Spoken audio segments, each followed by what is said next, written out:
Hey YouTube, Vermont Prepper. We have a pretty cold day today. It's about 10 degrees.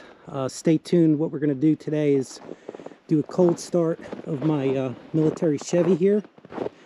And we're going to try and get it out of this big pile right here without having to try and dig out. So stay tuned. Don't touch that dial. It's going to be fun. Welcome to my world. We're going to talk mainly about military vehicles, solar power, and self-sufficiency. But I also like to live life to its fullest potential. I do this through music. Specifically, I'm a drummer. Music runs through my veins, and I'm also going to discuss the various equipment I use and throw in a few covers. Hope you enjoy.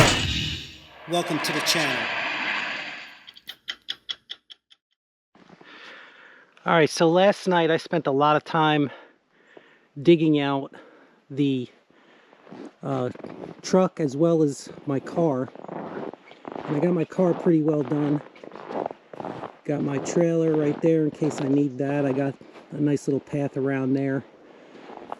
But while I started the truck last night, I didn't feel like messing around with it and trying to get it out at 11 o'clock because I felt that if I really gave it too much gas, it might fishtail and hit my car. And our driveway right here was in no condition to move the car. The driveway had a bunch of snow on it, so I had to kind of wait for the plow, which did come obviously. So what I'm going to do is I'm going to move my car over to this spot right here, and then we're going to try and start the truck and power through.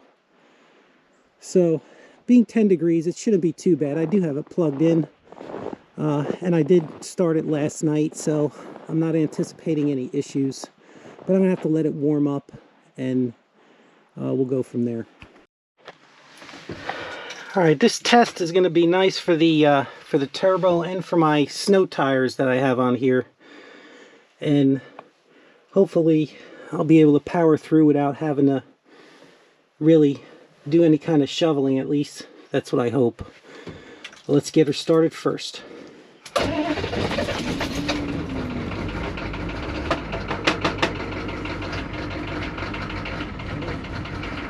Yeah, like I said, I didn't anticipate any issues because I did start it last night and it was plugged in all night. And being 10 degrees, yeah, it is cold, but I've started it in a lot colder.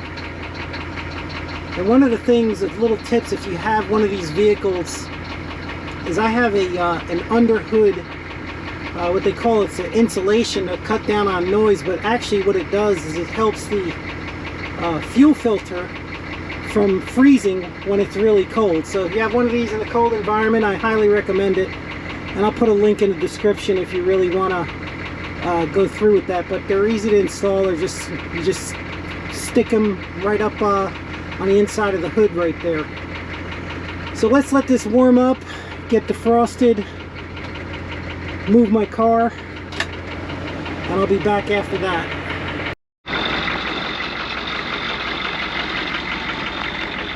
Alright, we have the car moved. Still waiting for it to defrost. It takes a while for the engine to warm up. One thing you might want to stay tuned for in the spring is, since I did the turbo, it runs hot. And I got a 4-row aluminum radiator for it that I'm going to install, as well as a high flow water pump. So that'll happen in the spring. Because even idling, when the engine warms up, when you start to idle, obviously the fan doesn't turn as quick, and that steel radiator really heats up. And I believe it's only a 2-row, so the aluminum also has an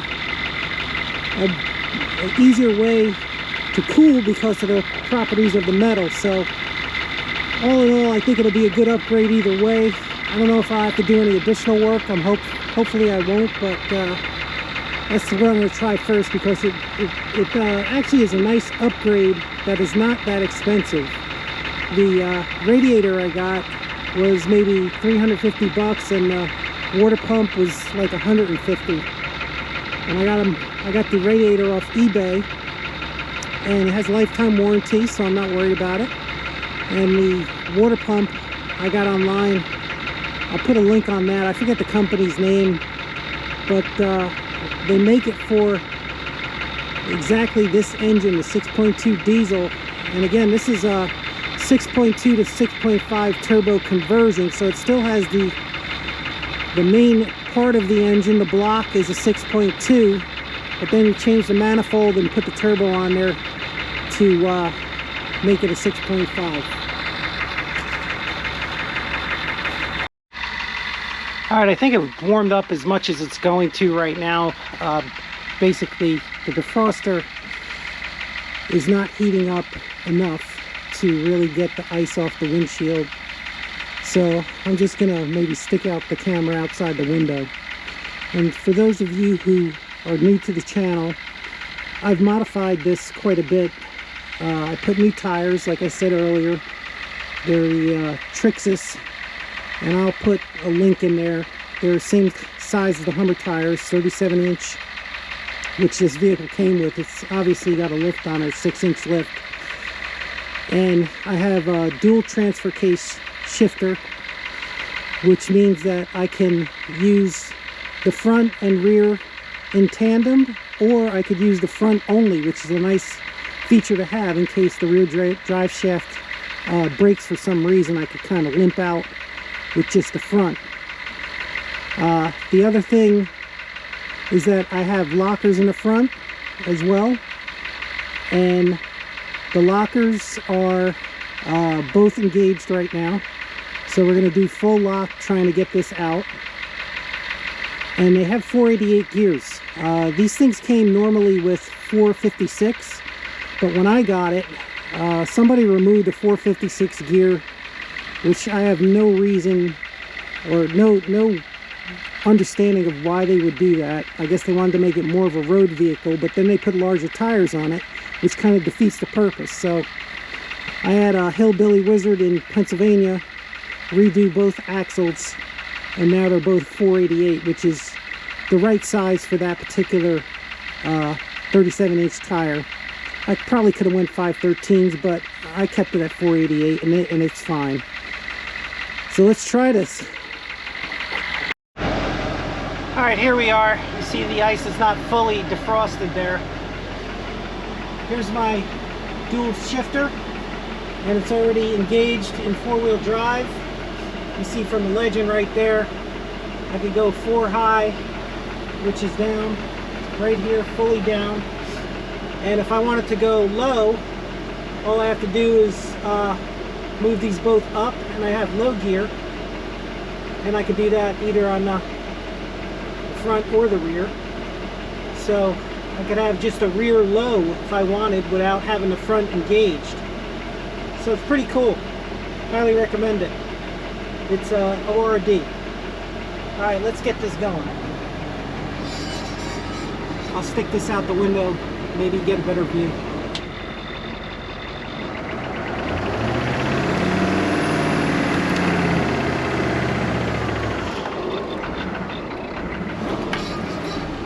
Alright, so not that difficult, right?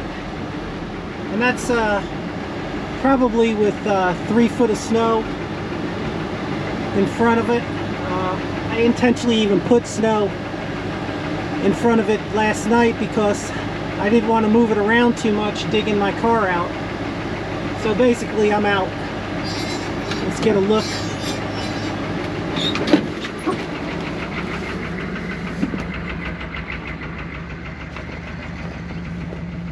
Yeah, so we flattened it out a little bit. I'll clear out some of the snow, but all in all, not difficult at all. And I really didn't expect too much because the snow is relatively light since it's really cold. So, but it was fun anyway. Fun to test it every now and then. And here's the tires we're talking about.